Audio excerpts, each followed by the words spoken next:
MDG TV, une chaîne Went pour la cause de Christ. Mafuta ya sika, mafuta ya sika, mafuta ya sika.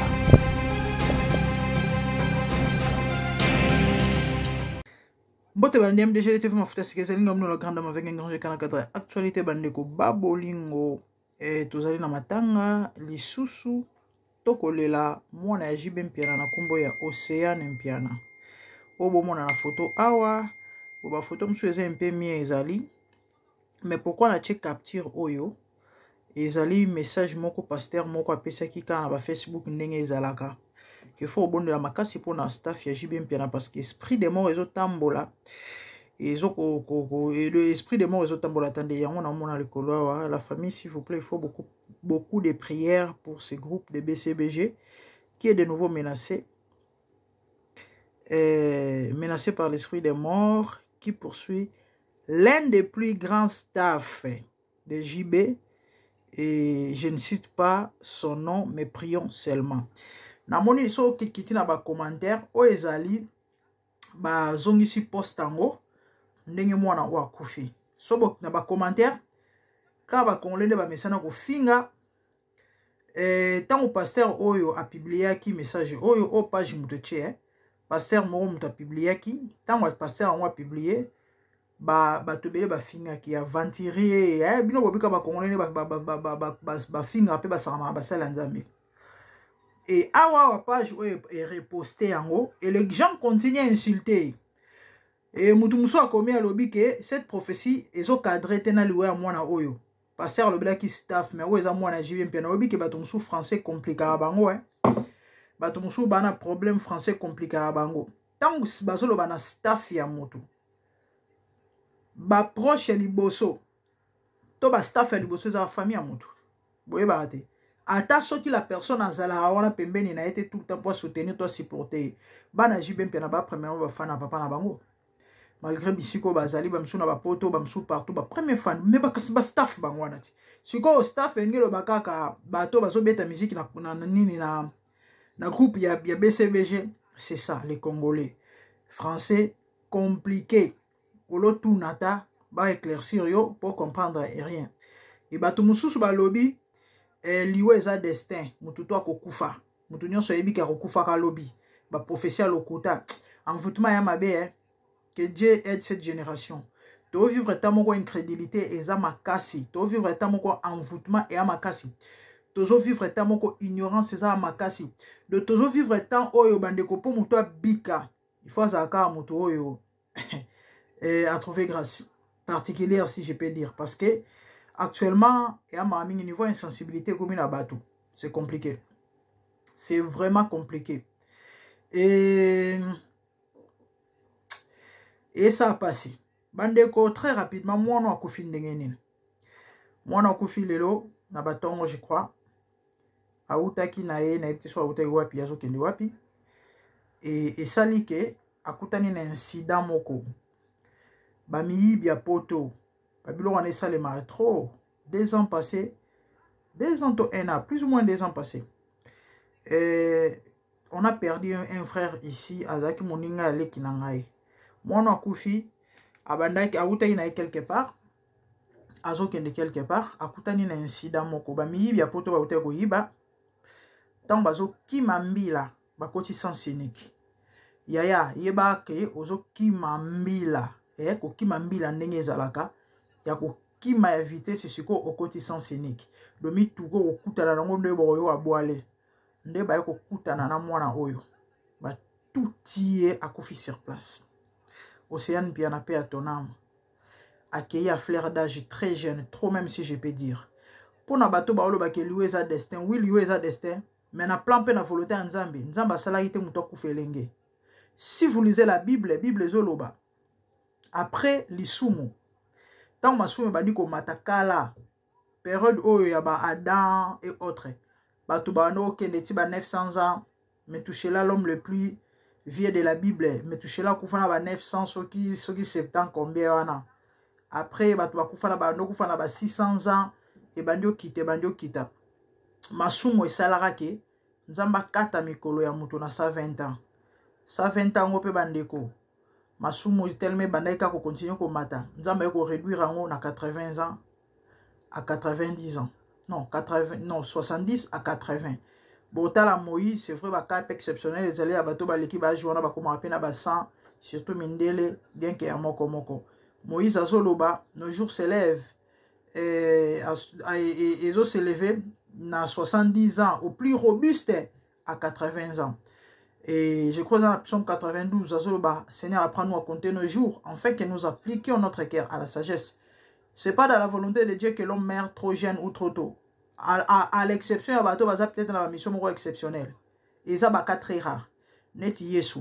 Ayaki, asali mission nae, abani na 30 ans, na 33 ans, azongi pa ya tata. Bon, écoute, akufa ki pete, ya mataki.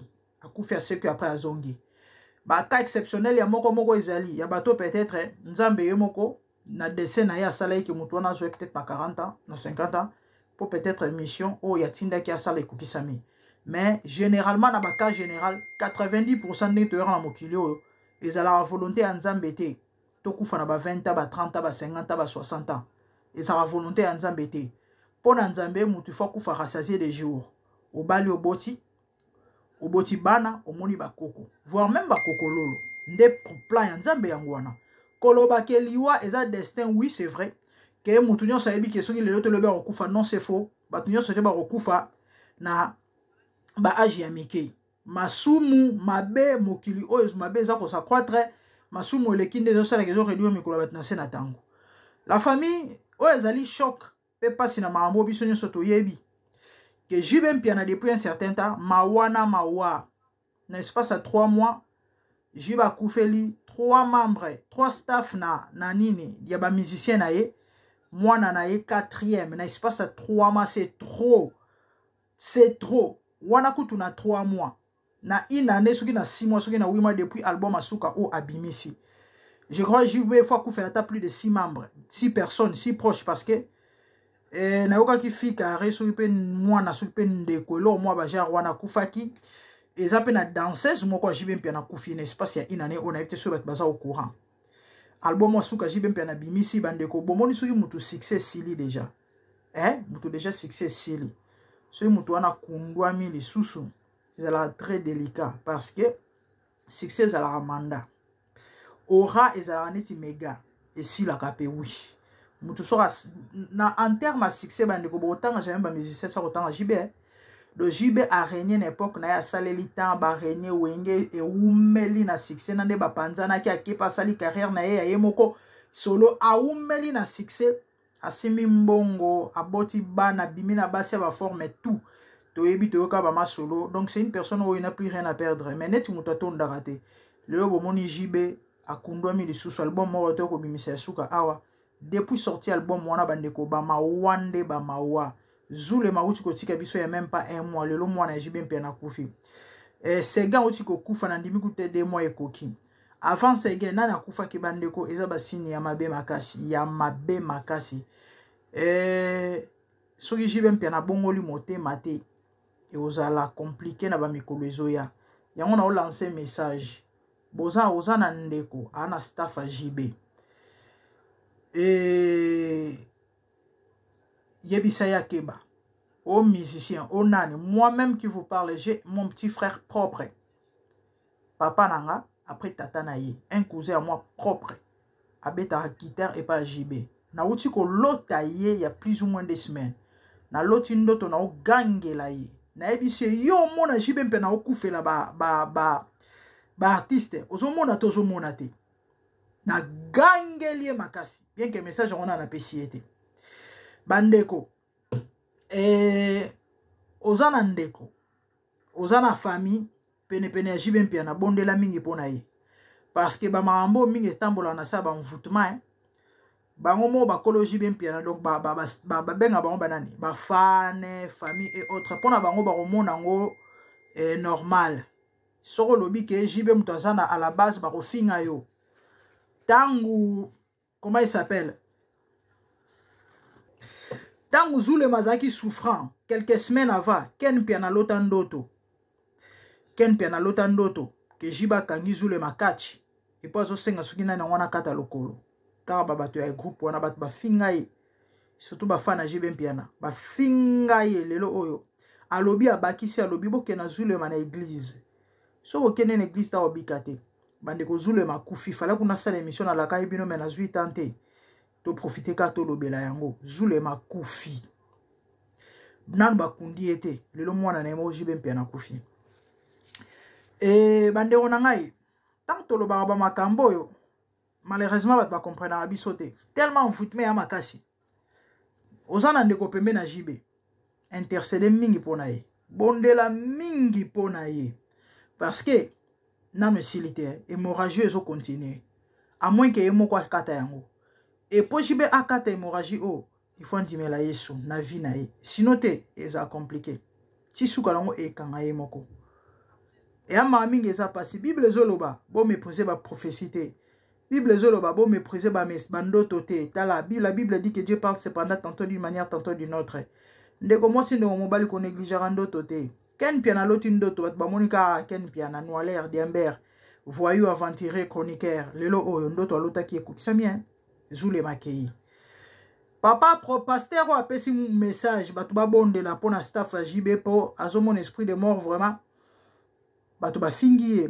aventurier lelo mwana JB mpiana kei malgré ça bazo continuer ko tia tembe que no ba pasteur ba aventurier ba likroya ba escroc et ama mingi eza pasi que Dieu nous aide bomoninga na babeta tolo te nayebi ke mosala na nzambe nyonso bafingaka na bango bakritikaka ye nga so ofingi nga parce que napesi message de la part de Dieu soko ofingi nonga mpona makambo mosusu ya nango problème te la vie est comme ça mais soko ofingi nga parce que napesi message de la part de Dieu okutana na nzambe yes okutana na nzambe à moins que nakosi to na fondé to na fabriqué mais si c'est Dieu qui m'a parlé okutana na nzambe okokutana na nzambe chacun a son alliance oui parce que tant topesa un message ezala mpona koexhorte ezala mpona kobikisa bato et du coup tant yo ozoya kofinga ozo constitue obstacle bato mosusu bakomona peut-être alingai ta mosusu pa yoka andima mais yo oye peut-être koinfluencer négativement donc ozali à la base ya destruction ya vie ya motu to pe ya ame ya motu oyo ta mosusu elingaki ebika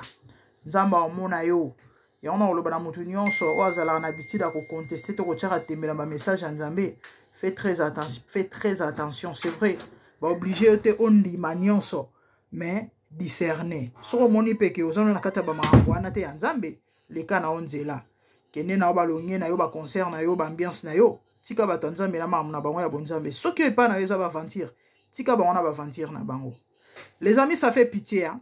Triste omona jeune dame boye mwana moke elenge je ne crois pas qu'elle avait 40 ans azomona pena za jeune et photo naluka photo mosusu et epesi pasi epesi mawa nzambe asunga biso nzambe asalisa biso et bandeko na ngai à part yango nazali na message moko pe ya kopesa par rapport ya mbula au 2025 nalobelaki yango na TikTok message wana eza nini bozala na changer bino na photo bomona mwana biso o malamu bozala na changer photo.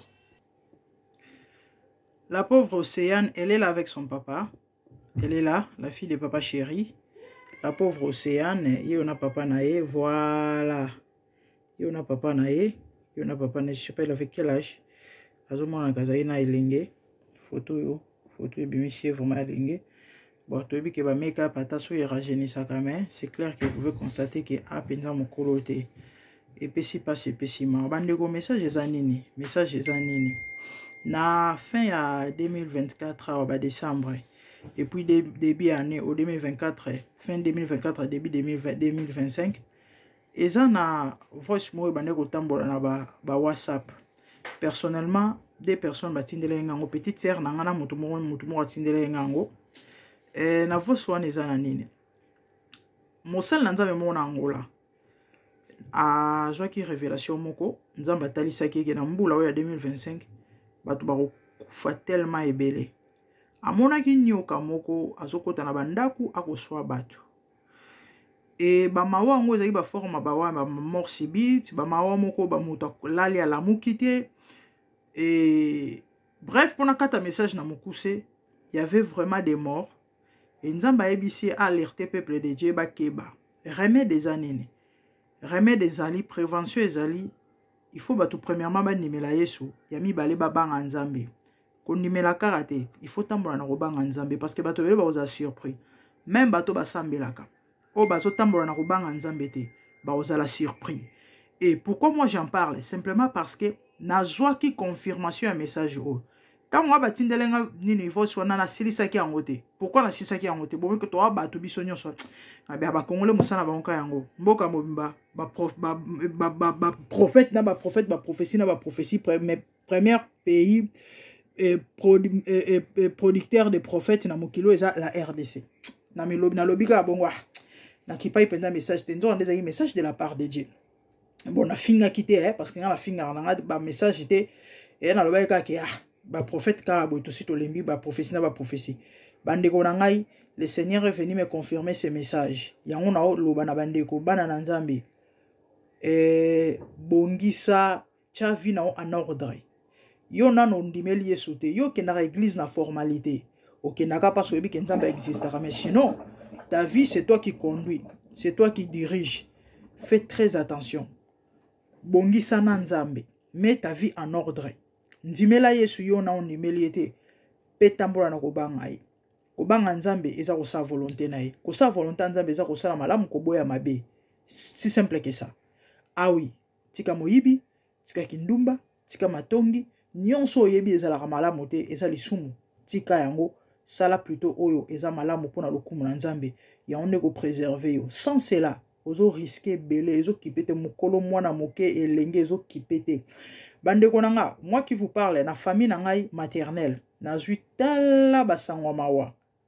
Na un mois outi koleka, na perdre ata 4 ou 5 membres.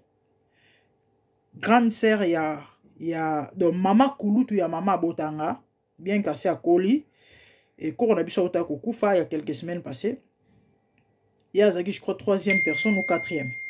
Avant hier, moi na ya petit frère na ye donc moi na no kwa ba mama na biso cousine ya mama nanga ya mukolo auta ko kufa et beau frère ya cousine na mama nanga wana on a lobi auti ko kufa beau frère na ye do mobala leki na ye auta ko kufa moi na ye moko pe avant quelques mois avant akufaki na entourage na ngai nana bato belé na kufisi et je pleure en ce net moment mon mentor qui n'avait que 39 ans. Fa ko sa 40 ans avril awa. Paix à son âme. Jonathan Wanzambi. Aouta kokufa na poison. Et azaki na este et bimbebimi Kinshasa kotoka lelo. Nazana ba ninga misusu. Ezana ser moto ndo sambele na église moko. Ndoi nanga. Donc quand ça auto kufa bakundi semaine passée, elle n'avait que 28 ans bande konanga. Asala ki crise s'il vous plaît. Na babutuka koti na chamba kenaye ko lala, asali crise. Ba parents ba lala ki déjà parce qu'un enfant n'est pas na bango, petite sœur na ye. No boyebi ka ba maramba ba téléphone no ndenge zala en plus ezaki week-end, ezaki samedi po bala mko dimanche. Azali ne busy na cuisine kuna azo solane na ba tunaye, ay kokota na chambre 4h. Akuti ya na ina mabele aningisi ebo muto asi akomaki pio na Facebook na ngai ta ba ami na nga ba souhaiter ba condoléances bato ba souhaiter ba condoléances ba na ba famille na bango ba perdre ba membre et ya mabe ezake ba jeune na ba jeune bandeko na ngai bilenge na bilenge bandeko na nga bilenge na bilenge bato bazo kufa ya un papa to solane mingi 3 semaines passées, azali na matanga na bengaki kana pesi mbote abisinga no azana Paris, azani na Italie, akene matanga grande sœur na auta okufa na cancer. Ah, na souhaité ka ba condoléances 2 semaines passées na bengie pour na toute évolution matanga ngondenge ni alobi, bonang ba kundite bazokunda week-end awa mais malheureusement kana minute nde na solo no boye, Mama bokilo auti ko kufa. Mama ya mwasi na ye. Na ebite so bozo réaliser mamna oloba. Grande sœur na kufi, na bakundite, mama ya mwasi na kufi. Donc batu bazo kufa ya kosakana te na mbulobo. Donc message oyo eza confirmation, les gens sont en train de mourir. Mes frères et sœurs, moi so bozo mona kitoko oyo, elle était très jeune et tamuso le kakene lorote.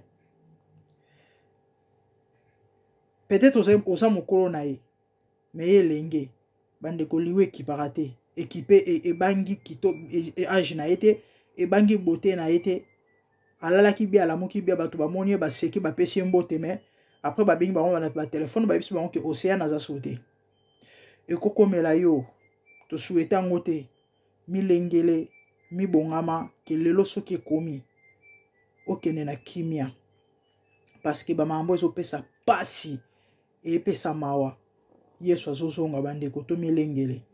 Vraiment que Dieu nous aide. Sango tozali na wa pesa bino yango yo. Quant à Jibé Piana, eza interpellation en même temps. Nzamba sungaye. C'est Dieu qui touche le cœur. Abon la motema. Parce que sinon te, eza compliqué. Bon di melangaye. Ba membre ba famille tout. Ba rozala intrigué. Et bino boye bi mambo molimo eza na ba réalité. Mutu ya batu ba bomaeka boyete. Et batu wana nyonso bandeko na bango tango ba koluka ba venger liwa ya bana na bango eza compliqué. Na monde spirituel mutu azana raison ezala mutu o ba sali mabe. Donc eko tourner mal contre ye. Nzamba sale grâce à se ressaisir à bon la motema. Ce que ça possible. Ah oui hein. Ah oui. Parce que maman est compliqué hein. Ce qui a monsieur Kenda wana komi susulo banzambe mona bonzambe na sa miracle. Sango tozali na wa pesa bino yango na bande konanga. Que Dieu vous bénisse. Abonnez-vous massivement si MDG TV m'a foutu sika quand à moi la bino mbala sima. Merci, au revoir. Bye.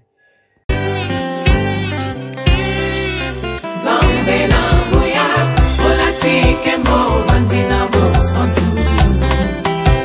Ozinga mina bangelo bakoye mela kayo tongo pe.